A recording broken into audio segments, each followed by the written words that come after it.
মানে মুরগি মুরগি। ওরে ভবানী রে, তুই কোথায় রে? ওরে মুরগি খেয়ে খেয়ে সব শেষ করে দিল রে, সব শেষ করে দিল।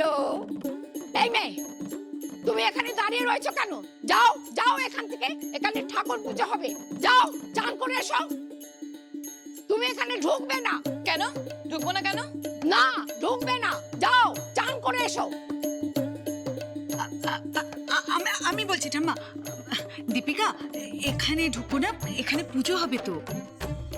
ঠিক আছে, কিন্তু আমি তো ভাবছিলাম হ্যারির সাথে একটু বেরোবো। হ্যাঁ, না না না না না না, আমি কোথাও বেরোবো না, আজকে তো পুজো আছে। প্রত্যেক বছর আমি ভক্তি করে মাকে পুজো করি, আর সেদিন একটা গান বাজি। তাই নাকি? হ্যাঁ। তাহলে আমার জন্যও একটা গান বাঁধো। হ্যাঁ, কি হলো? আপনার জন্য গান বাঁধা যায় নাকি? মানে হোয়াট ডু ইউ মিন? আমার জন্য গান বাঁধা যায় না? মানে মানে ক্ষমা করবেন, বলতে চাইছিলাম যে কেমন কেমন করে না। কি না মানে কার জন্য গান বাঁধতে হলে, মানে কোন একটা মেয়ের জন্য গান বাঁধতে হলে ওই ওই ওই নির্মল একটা সৌন্দর্যর প্রয়োজন। আচ্ছা, কিরকম? কিরকম?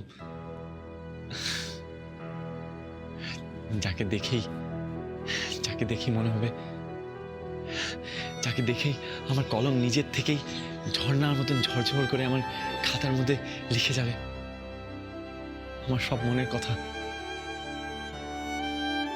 যাকে দেখে মনে হবে এই বোধহয় সে ঘাসের ওপর শিশির পাড়িয়ে চলে গেছে।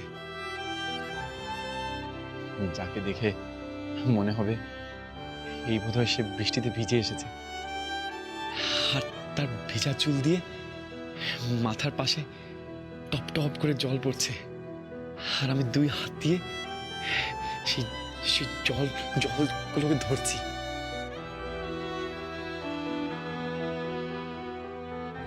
আর যাকে দেখে মনে হবে সে একটা মেঘলা দিনে ভীষণ একলা,